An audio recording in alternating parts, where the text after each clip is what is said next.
everyone. Before starting with our first session of the abstract presentation and competition, I want to say a couple of words. First of all, this year we received a lot of abstract and a lot of posters, and over 100.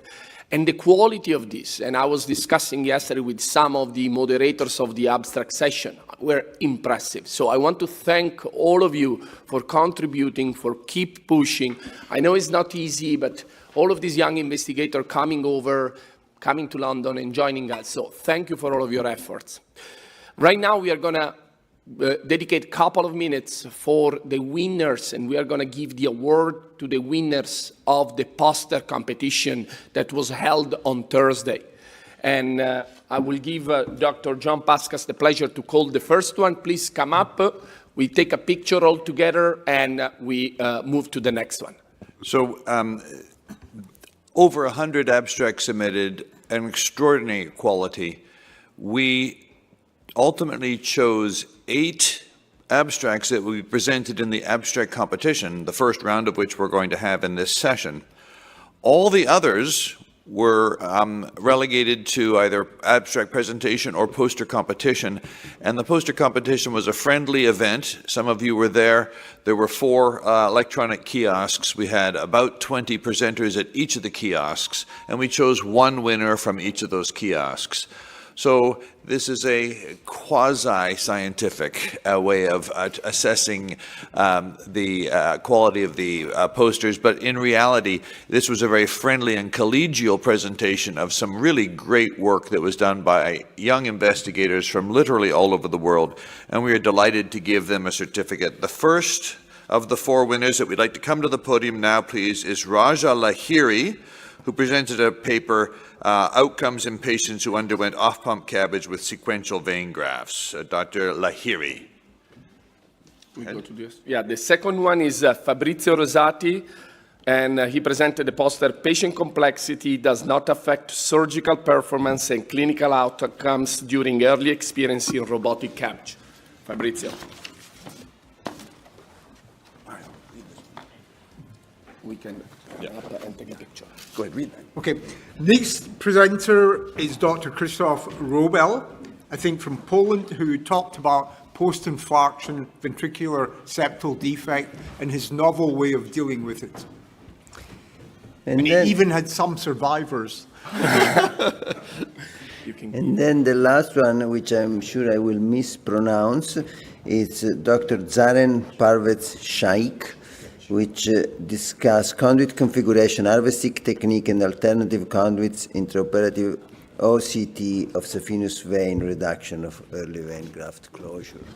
I should mention that she is the chief physician's assistant at the busiest cardiac surgical program in the state of New York.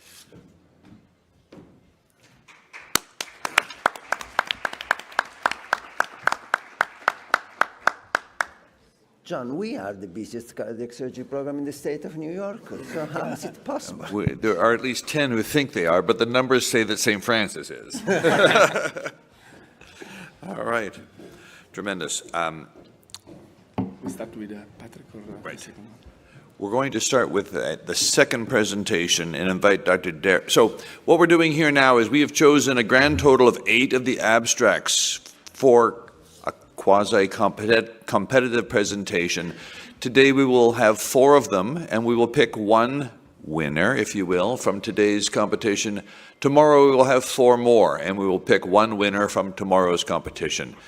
Many of you have attended the abstract sessions, which are ongoing, often concurrent with the sessions here, and you see that the quality of the work being presented in these abstract sessions is remarkable. It's impossible to say that one is really better than the next. So this is a very imperfect process, but we invite to the podium today, and now please, Dr. Derek Tam from Cedars-Sinai in Los Angeles to discuss radial artery versus second internal thoracic artery in older patients undergoing multi-arterial grafting.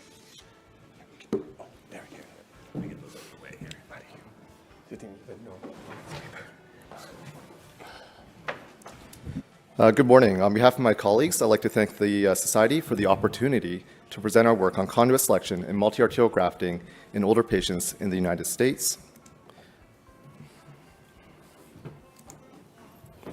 I have no disclosures, but two of my co-authors are the PI of Roma and Roma Women. So the use of multi-arterial grafts for CABG has been shown to improve survival and event-free survival in both observational and RCT studies. The use of the radial artery is Class 1 in both European and American guidelines compared to the use of a second ITA, which is Class 2A on the basis of observational evidence. However, late outcomes at the population level comparing these two strategies are not known. So our objective was to determine at the population level whether radial artery use at the time of multi-arterial CABG reduces the late incidence of major adverse cardiac events compared to a second ITA. To do this, we did a retrospective analysis of the National Centers for Medicare and Medicaid CMS claims data from 2015 to 2022. We used ICD-10, diagnosis, procedural codes, and comorbidities, and we validated this against patient records at two major hospitals. We performed propensity score matching on patient characteristics, comorbidities, operative characteristics, and year of surgery. Our primary outcome was major adverse cardiac events at 4 years, compared in a propensity score match model, which included time to first death, new myocardial infarction, or repeat revascularization with either CABG or PCI. Our secondary outcomes included 30-day mortality and late all-cause mortality, 30-day and 1-year sternal wound complications. This is our consort diagram. We started with all patients with at least 2 arterial grafts from 2015 to 2022. We excluded any emergencies, non-continuous Medicare enrollment, and patients that had previous cardiac surgery. This left us with about 16,000 patients, first-time CABG with at least 2 arterial grafts, split into a second ITA or a beta strategy versus a radial strategy. And then with propensity score matching, we almost matched 100% of our patients.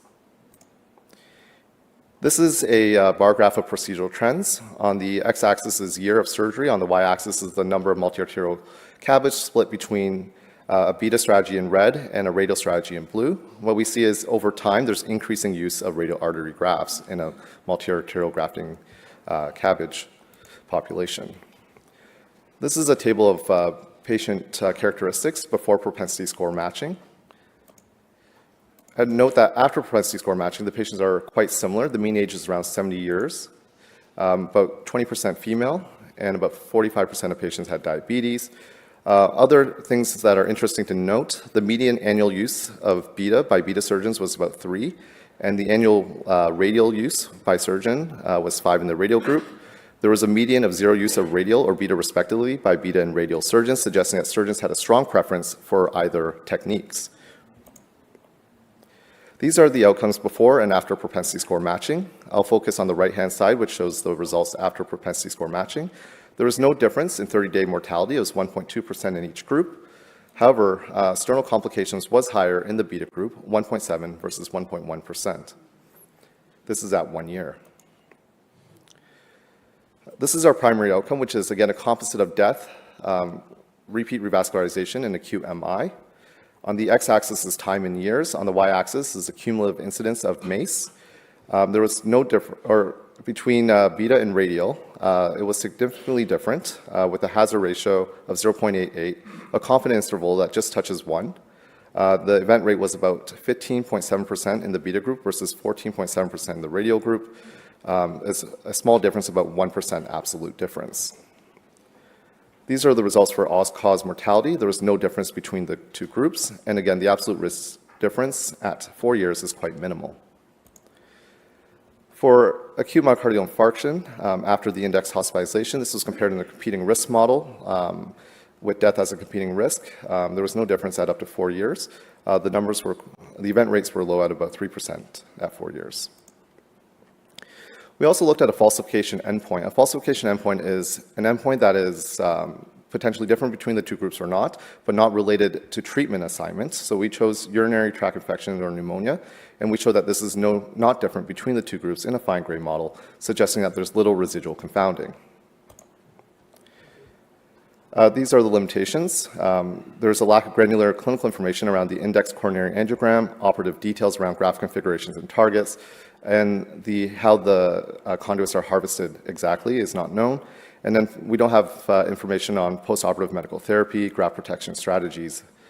Clinical outcomes are ascertained from discharge abstracts. We don't have information on graft patency. And again, there's the concern for potential or unmeasured confounders to bias the results. Overall, we showed increasing use of radial artery throughout the study period, and radial artery use was associated with less sternal complications at 1 year, a modest improvement in event-free survival. And this is not dissimilar to the RAPCO trial, though the absolute numbers are quite different. In the recent publication of the post-hoc COMPASS results show that over 25% graft failure rate of a second ITA at 1 year.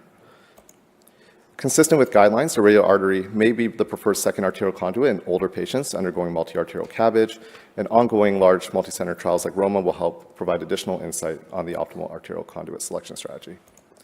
And with that, I'd be happy to answer any questions. Dr. Tam, very nice presentation, but I would add a word of caution to all of what we're seeing just now. There have been several studies published over the last 2 or 3 years suggesting that the right internal thoracic artery is an inferior graft to the radial artery. Now, that doesn't make any biological sense. In fact, the right internal thoracic artery is often larger than the left. But if you look at many of these studies that have been published documenting inferior patency rates of the right ITA, the thing that strikes you all is they are all from very low volume users. So it's the right ITA is not being consistently used by high volume users. And if you are not doing that operation commonly, then you will end up with inferior patency. But to imply there might be some biological reason for this is completely implausible. Thank you. A quick question, Dr. Tam. Terrific presentation and very interesting and important analysis. You're addressing an important question. With a nice data set, I mean, 5,700 propensity matched pairs is a significant data set. Do we have any understanding of the targets to which the vessels were sewn, or whether for instance, the ITA was in situ or a free graft, or how these conduits were deployed? Because we know that can affect patency of either the radial or especially perhaps the Rita. Dr. Puskas, that's an excellent question, and one that we also wondered ourselves. As you sort of highlighted, the power of large data sets is that you have a big N, but sometimes what you lose is the data granularity. However, ICD-10 codes are quite specific, and you can actually look at whether it was an aortic coronary bypass versus an in situ beta, and the outcomes are actually slightly different, and I actually have a few extra slides on that, so I'm happy to show that. So the sensitivity analysis of looking at in situ beta versus radial shows that numerically, the outcomes are a little bit worse, but they're actually statistically not different for both MACE and for death at 4 years. But what we do know is that 1 year mortality is different, and it favors the radial group, and 1 year sternal complications also are higher in the beta group, again favoring the radial group. So overall, not different if we look at in situ beta, taking out the ones that may have had a free right ITA. And then to address Dr. Taggart's question and comment, I completely agree with you. You're completely right. I think volume outcome is really important when looking at beta grafting, and perhaps even more important compared to radial grafting. Yes. This is the subject of an abstract that we will be presenting at STS, but I do want to show a little bit of data because this has been brought up several times at our lab meeting as well. So if we look at patients that receive beta between high volume, medium volume, and low volume surgeons, the number of high volume surgeons are low, about 304 in this study. The number of low volume surgeons are the highest at 1,800. I showed the annual beta use by provider there as well. So these low volume surgeons are doing about 1 or 2 a year, which is very little. And you see a gradient in 30-day death and 1 year mortality that doesn't really exist with the radial group. Oh. So you see this gradient, and it suggests what you're saying is correct. That is fascinating but data. we will present the long-term outcomes at STS as well. So I'm going to hypothesize that the reason that that volume has such an impact on outcomes for beta may be, and we won't know which one it is, it could be that, if you don't do it often, you don't do it well, Or it could be that if you don't like to do it and you only do it when you're desperate for a conduit, you have a very sick patient in a bad situation, and those patients don't do so well. And, there's some overlap there, but these are fascinating data. We agree. We think it might be that case as well. But in an analysis of long-term outcomes, adjusting for patient characteristics, these differences still persist. Dr. Sambalki. Thank you. Excellent presentation. Great statistics delivery, and I think you captured it very, very well. One of the things that I see recurring in the comparison between radial and beta is the fact that sternal wound infection is a primary driver of the worst outcomes for beta.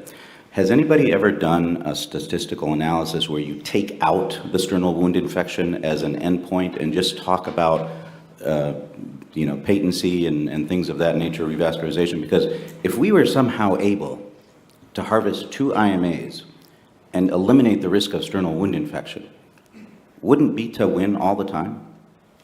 Yeah, I think that's a really important comment.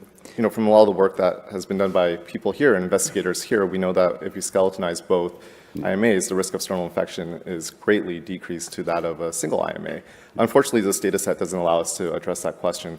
A sensitivity analysis, we could look at patients that don't have sternal infections and look at their mortality outcomes as well. Take out the sternal wound infection. Or even maybe harvest both IMAs without even opening the sternum. That'll completely eliminate it. Now we're really drilling down into the nitty-gritty, but unfortunately the data set's not geared to answer that question. But Because like Dr. Taggart says, it's the exact same conduit, and it's larger.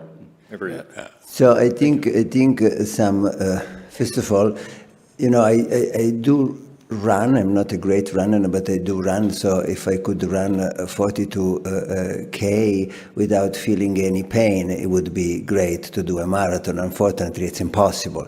So harvesting 2 mammary without risk of sternal wound complication, except probably robotically if you don't open the sternum, it's essentially impossible. And I don't think you can take out I think it would be a mistake to take out the sternal wound complication. Sternal wound complications are known to be strongly associated with long-term mortality and are actually known to be associated with graft patency. The inflammation in the mediastinum does per se affect patency. So it's a downside of the technique, and we cannot just ignore it. But I think we are all saying the same exact thing here. I don't think biologically the radial is a better conduit. Actually, I think the ITA is probably a better conduit.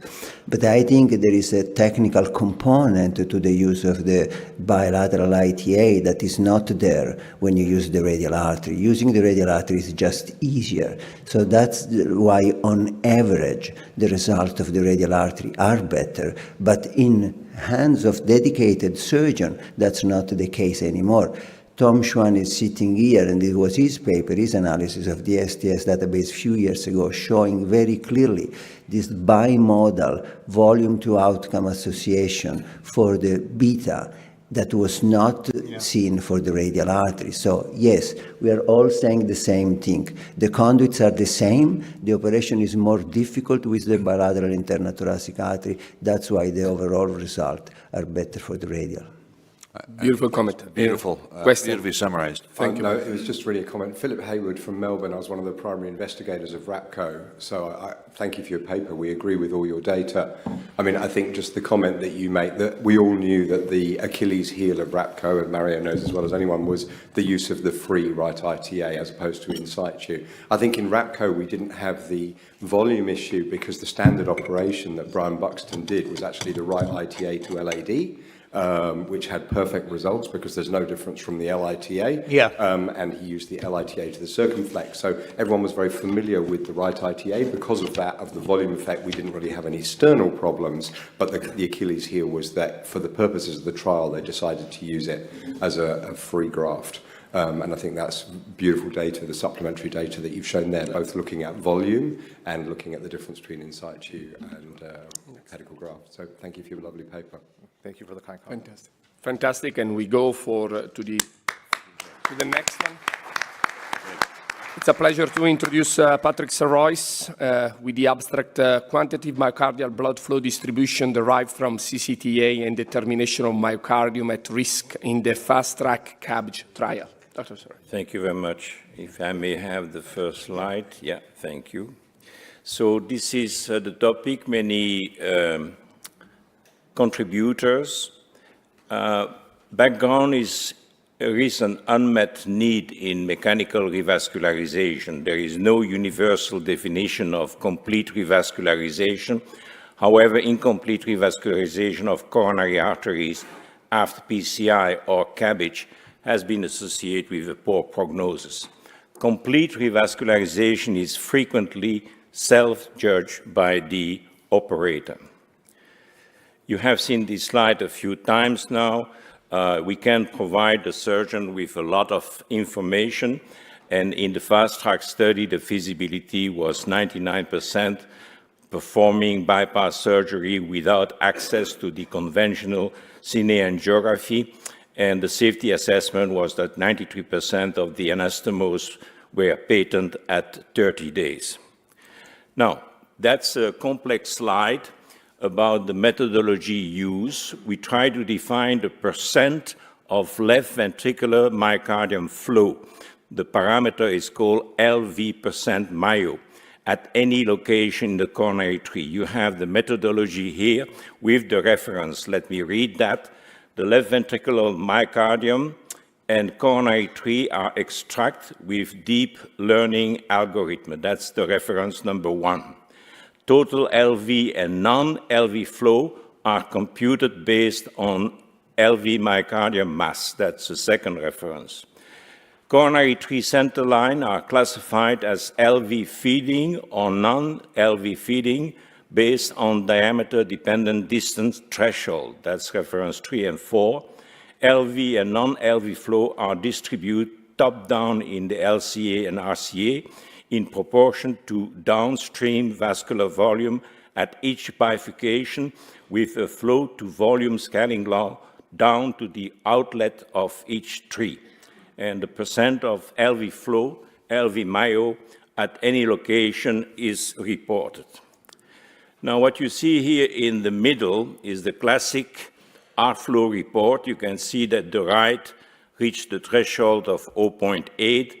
The LED goes quickly to 0.50. The circumflex goes to 0.60, distal 0.59. So what we are doing, we are looking at the flow distribution for each region, subtended region. You see the posterolateral 8.3%, the PD 9.3%, the sum of them is 17.7%. There are here a few side branch, very low level, so the total for this case from the ostium of the right coronary artery is 20.6%. The red arrow indicates at what point the FFRCT is below 0.8. And you can do the same exercise with the left coronary artery. Everything which is in red is below the level of 0.8 FFRCT. And only the diagonal here is proximal to that lesion. So the total LV% myo at risk is 87.2%. This is post-surgery. Again, central, you have the classical heart flow assessment. You can see that in this case, the saphenous vein graft on the right was implanted very high. The saphenous vein graft on the circumflex was very distal. The Lima was beautiful, normalizing the FFRCT to 0.91. That value was borderline. So everything which was in red previously became green, with the exception of the obtuse marginal, which was not revascularized. So for these patients, the residual LV myo at risk is 13%. The next slide shows you the global result. So CTA, FFRCT, and LV% myo were obtained pre and post-CABG in 96 patients with the CT post-surgery at 30 days. The pre-CABG global LV% myo at risk was 70.1%, standard deviation 18.8. The post-CABG residual LV% myo was 14%, standard deviation 15.3. You see the patient with at least one total occlusion going from 65 to 8, and the patient with total occlusion giving from 75 to 0.4, I think. I think I can stop here, but I can also show 2 more slides, if the panel allow me. So what we are doing now is that we are revamping the syntax score. As you know, the syntax score was created in 2005. Before the trial, we didn't know the prognostic value. It was just an angiographic tool to force the surgeon and the interventional cardiologist to look carefully to the film. But each segment received a point between 5, 6 for the main stem and so on. There was derived from good data in the literature, but it was a fixed weighing factor in the syntax score. And we're still working on the machine learning to do that automatically, because otherwise it's laborious. Now, what is new now is that instead to use a fixed number, we have a personalized weighing factor, and you have seen the number. So if you look, for instance, the RCA proximal is now on average, but each patient has his own value, 1.3, the PD 0.6, the LAD came a little bit down from 3.5 to 2.5 with a standard deviation of 0.4 and so on. And then this slide, which has to be correct because there is a misspelling here, it's with total occlusion. We realize that the syntax segment weight factor derived from the LV% Mayo differ significantly from traditional fixed weighing factors. You could see all the statistics in the right. You have the fixed factor, you have the factor when you have a total occlusion, without total occlusion, and you could see that the blood flow distribution according to the anatomic segmentation, but using the real value, is 58.3 for the LAD, 25% for the circumflex, and 16.7% for the right. If you look at the patient without occlusion, then it's 41.5 for the LAD, 36.8 for the circumflex, 21.7 for the right coronary artery. When you talk about the occlusion, then the LAD is 50.4, the circumflex 40.6, and the RCA 9%. So in conclusion, the percentage of ischemic myocardium in pre-procedure can be quantified on CCTA pre-CABG. The CCTA post-CABG allow, of course, the quantitative assessment of the residual ischemic myocardium. This is a unique way to provide individual quantification of the revascularization completeness. Therefore, before the procedure, but with the CCTA before the procedure, we can identify the best anastomose site that will maximally minimize the residual ischemia and help the surgeon in identifying the vessel and subtended myocardium that need to be revascularized. That's it.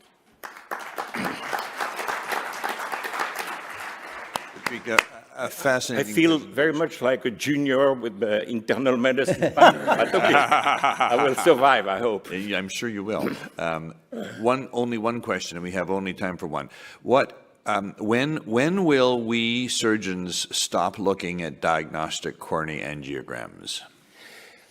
It will depend on the collaboration between the surgeon, the cardiologist, and the radiologist. You know, if everybody stay in his own silo, that will not work. But the place who have this collaboration, that's what they merge very quickly.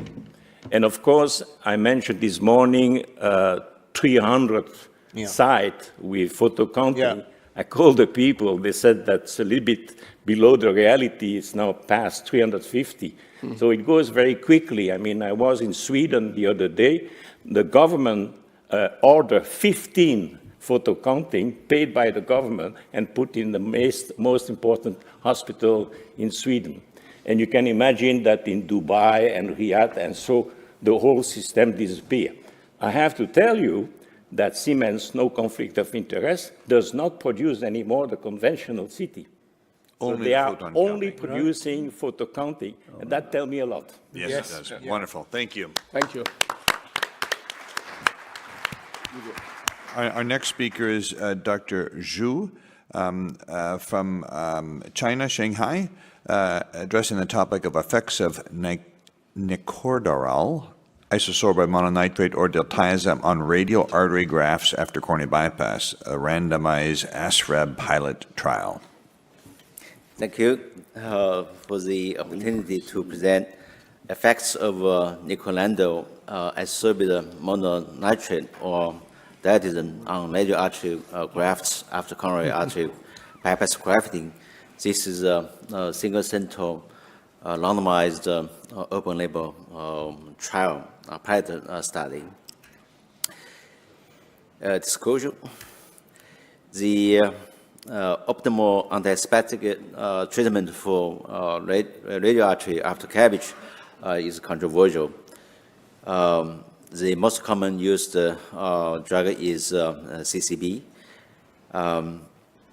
We compare the effects of nicolando, isosorbide, and diazem on radial graft patency after bypass grafting.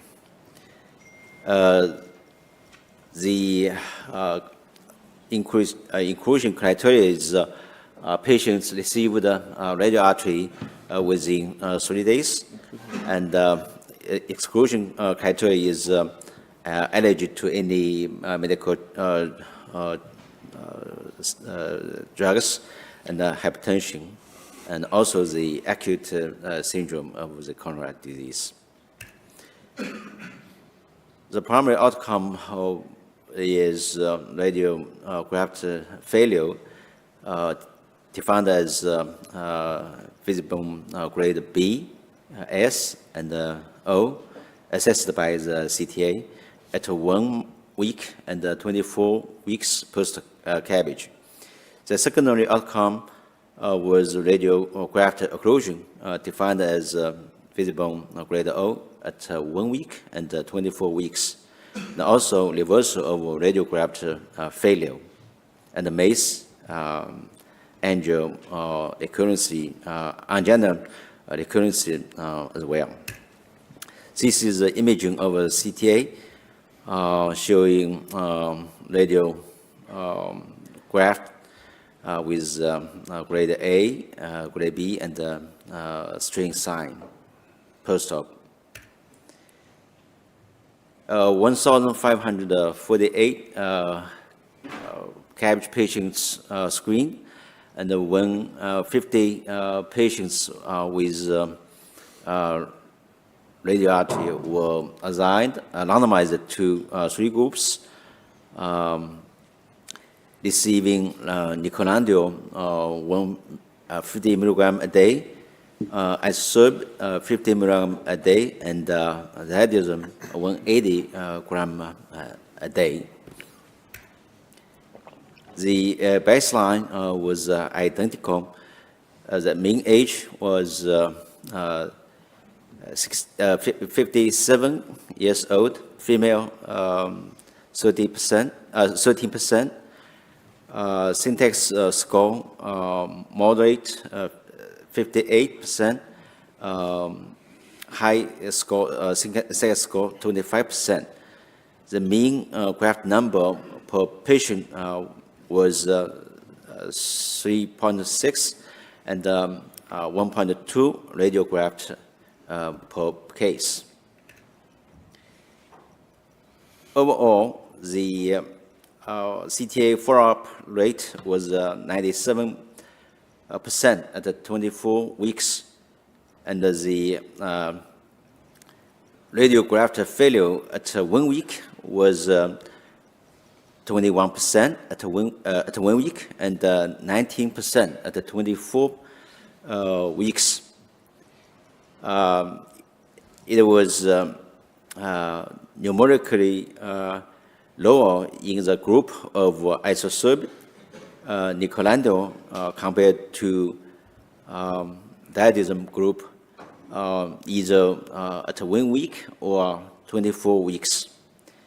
The overall radiograph occlusion rate was 5.2% at 1 week and 12.2% at 24 weeks. They also shown the occlusion rate is numerically low in Nicolando group and isosorbide group compared to diadism group. So we do found reversal of radiograft. 2 observed radiographs in grade S with string sign at 1 week were resumed to normal to grade A at 24 weeks post-op. Regarding the MACE and the angina, recurrence is very few. So we concluded that early radiograph failure is not rare, but the reversal happens. Nicolando and isosorb have better protective effect to radiograft compared to diadism. Larger hypothesis testing trials of optimal regime and the duration are warranted. Thank you for attention.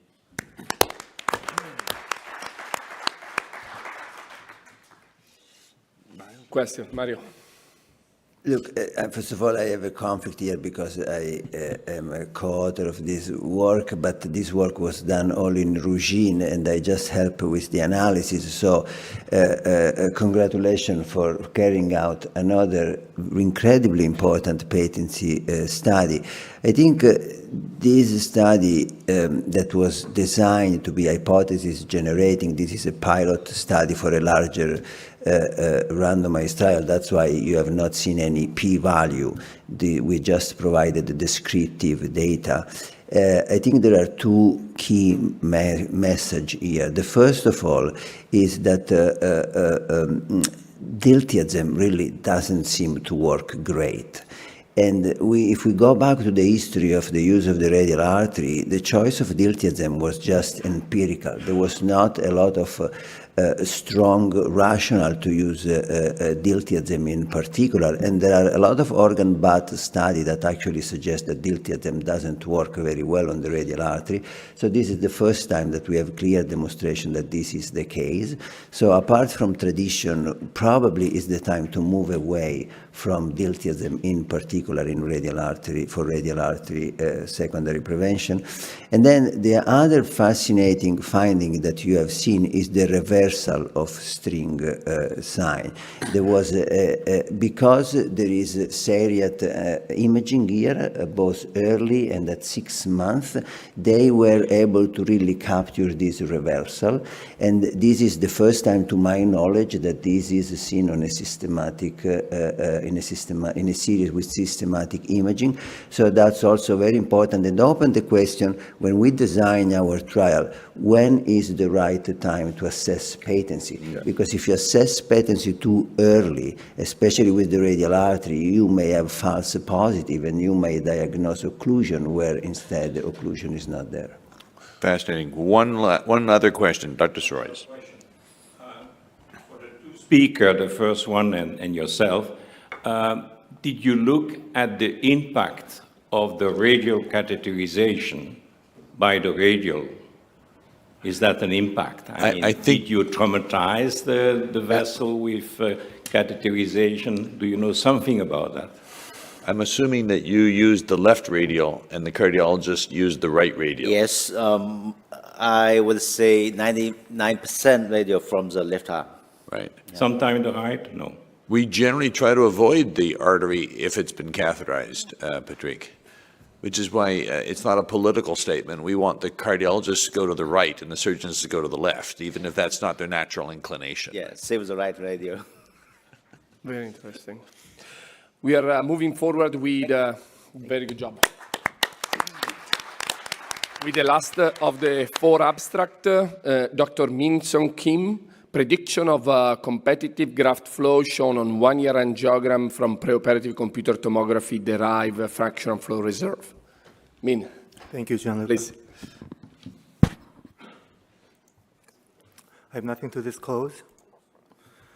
CT-FFR has been validated as a non-reliable method for the non-invasive measurement of FFR, and good correlation with the invasive FFR has been documented from the previous study. It has an additional advantage because it provides FFR values throughout the entire coronary tree, which is very advantageous for us cardiac surgeons. And we have previously demonstrated that CT-FFR could be used in predicting the competitive flow after CABG. So in a previous study from our group, the diagnostic accuracy of CT-FFR for predicting competitive graft flow after CABG was high, and it could be used for predicting a functional coronary stenosis in CABG patients. The aims of this study was to compare the preoperative CT-FFR values with 1-year graft patency after CABG. So among 104 patients who underwent CABG, 91 patients had a preoperative CT-FFR data, and 1-year angiograms were performed in 77 patients. All the patients included in the study underwent preoperative thoracoabdominal CT angiography in order to assess their vascular status from neck to femoral vessels, and cardiac CT angiography was performed simultaneously without additional contrast material. And preoperative cardiac CT results was analyzed by a software, and CT-FFR values were obtained. Postoperative 1-year angiograms were performed at median 12-month, and native coronary angiograms as well as selective graft angiograms were performed. The angiographic findings were compared with CT-FFR values of each anastomosis. The competitive graft flow was frequently observed in patients who underwent CABG using Y composite graft based on ITA. So we defined a bidirectionally competitive graft as a graft and grafted coronary artery flow clearly opacified by graft angiography and also well-visualized graft flow by native coronary angiography. And a unidirectionally competitive graft flow was defined as graft and grafted coronary artery flow not opacified by graft angiography but well-visualized graft flow by native coronary angiography. These are some of the examples. The patient underwent open CABG using vein graft as a Y composite graft based on inside to left ITA, and LITA was anastomosed to LAD and vein to diagonal OM and PDA sequentially. As you can see, there is a bidirectional competition at vein graft to OM anastomosis since the graft and grafted coronary artery flow are clearly opacified by graft angiography, and also the graft flow is well visualized by native coronary angiography. This is an example of unidirectional competition. The patient went to exact same operation as the previous one, and there is a unidirectional competition at vein graft to PDA anastomosis since the graft and grafted coronary artery flow are not opacified by graft angiography, but graft flow was well visualized by native coronary angiography.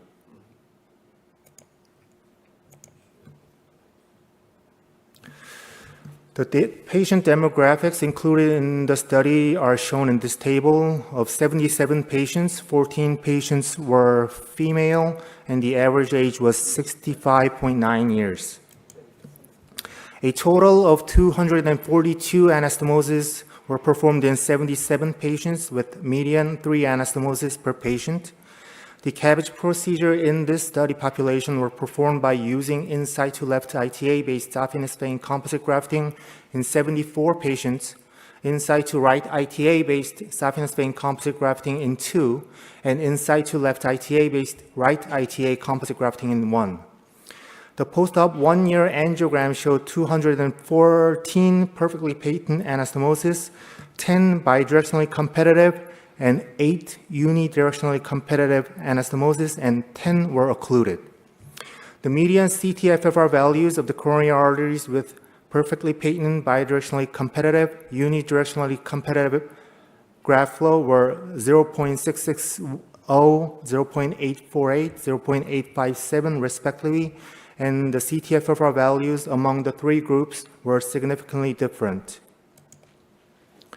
The cutoff value of CT-FFR in predicting the competitive graft flow and occlusion was analyzed to be 0.781, and its diagnostic accuracy was excellent in prediction of flow competition and occlusion at 1 year, and was even better in prediction of flow competition only. So in conclusion, preoperative CT-FFR values were significantly lower in the coronary arteries with perfectly patent grafts than in those with competitive grafts shown on 1-year angiogram in CABG using the ITA-based composite graft. Diagnostic accuracy of the preoperative CT-FFR values for predicting competitive graft flow 1 year after CABG was high, with a cutoff value of 0.781. So CT-FFR could be used as a guide for surgical revascularization for predicting a functional stenosis and thereby 1-year graft patency. And this is my last slide. We are currently performing a prospective randomized trial comparing the CABG based on CT-FFR versus conventional invasive coronary angiograms. And we are targeting 100 patients, 50 patients each. And we currently enrolled about 84 patients so far, and I'll be glad if I can share the result in the near future. Thank you.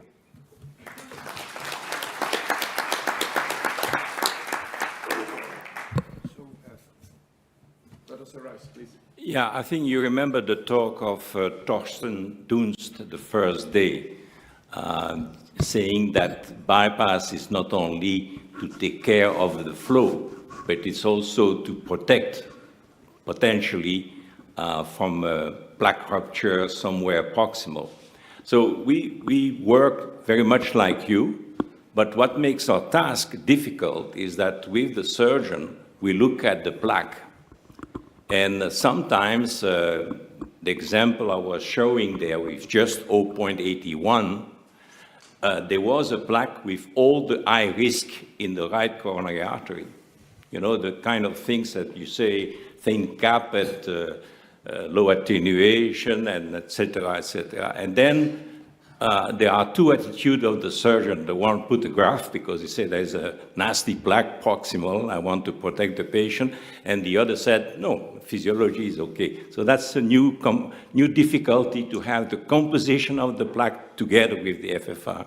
Yeah, absolutely. Now, with your trial, Dr. Kim, how will your surgeons enrolling in the ongoing trial choose to graft or not graft patients in those two groups? Are you establishing criteria? Are you asking surgeons to not graft a 0.82 or 0.83 vessel? Or are you leaving it to their judgment, and what are they doing? No, we are following the strict design of the study. And if it is not below 0.80, and even if the graft was visually positive, I mean in QCA positive, we do not essentially bypass the graft. Okay. Interesting. Very good. Questions from the audience? Okay. I think you're addressing, just to make a comment, I think you're addressing a very important, because a lot of time when we start to increment our complexity of coronary bypass grafting, Y graft or sequential becomes something that we get used to it.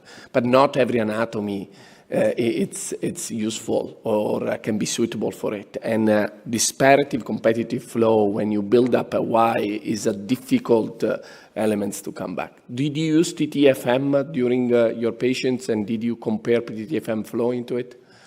That is a very nice question. We always perform the TTFM analysis after each anastomosis and after the protamine reversal. And I actually have another study that is comparing the CT-FFR data with the intraoperative TTFM data, and I'd love to share it in the near future, okay? Fantastic. Thank you so much. Can I ask you very quickly, would this preoperative data influence that a graft you're going to do would be arterial or venous? In other words, if there's a high FFR, would it influence your choice of conduit? Could you ask me one more time? Sorry. In those patients who do not have significant stenosis, would that tend to make you decide, I will use a vein graft in this patient rather than an artery? Actually, our group believe that the competition is a physiologic rather than the pathologic status. And we have revealed in one of our previous studies that the competitive grafts become patent at longer-term follow-up. But personally, I would prefer, regarding your question, I would prefer putting a free vein graft to the non-significantly stenosed lesion. And actually, I am planning to find out what the CTFFR means into those patients. Thank you. Dr. Sarois, one more comment, please. Yeah, the Chinese colleague last year at your meeting last year in New York showed that for the radial, you need the threshold much lower. Yes. Much more demanding. I think it was 57, which is very, very low. Otherwise, they get occluded, yeah? So that's an important consideration. There was no difference between the saphenous vein graft and the Lima, and it was a very large population, and it was not FFRCT, it was the real FFR. So they were doing that at the time of the catheterization. Then the decision was influenced by the FFR with a low threshold for the radial. Thank you. And I think the last comment is that there are two additional considerations to make. First of all, it's interesting that your FFR cutoff is exactly the same that the one that David Glineo described in the IMPACT trial. So there is consistency on data, and that's good. However, even in the IMPACT trial, we also found when we look at difference coronary territory that there was a very important difference by coronary territory. And the FFR cutoff for the right coronary territory is substantially lower. It was 0.72. And another issue, Patrick, that affect FFR cutoff is the graft configuration. Sequential graft tend to tolerate high level of competitive flow. So if for the lateral anastomosis, you can probably tolerate even higher level of FFR. So it's a difficult. There are a lot of consideration to be made, but definitely we are going in the right direction. Yeah, I totally agree. Thank you. This is terrific. So we are delighted that we have unanimity among the four of us. That makes it easier. Then that way Gianluca doesn't have to browbeat us or arm wrestle us. And I'm going to ask Dr. Torregrossa as program chair to deliver the prize to the winner. So after our choices for these four abstracts as declared as a winner, Dr. Min Kim, and for the prediction of competitive graft flow. Yeah. And the prizes that we are keen to give you is $500 prize for your ticket of next year toward New York City.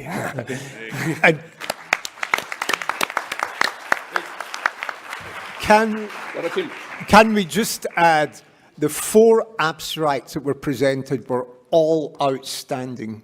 So it was very difficult to choose, although the final decision was unanimous, but every presenter presented great data today, so thank you.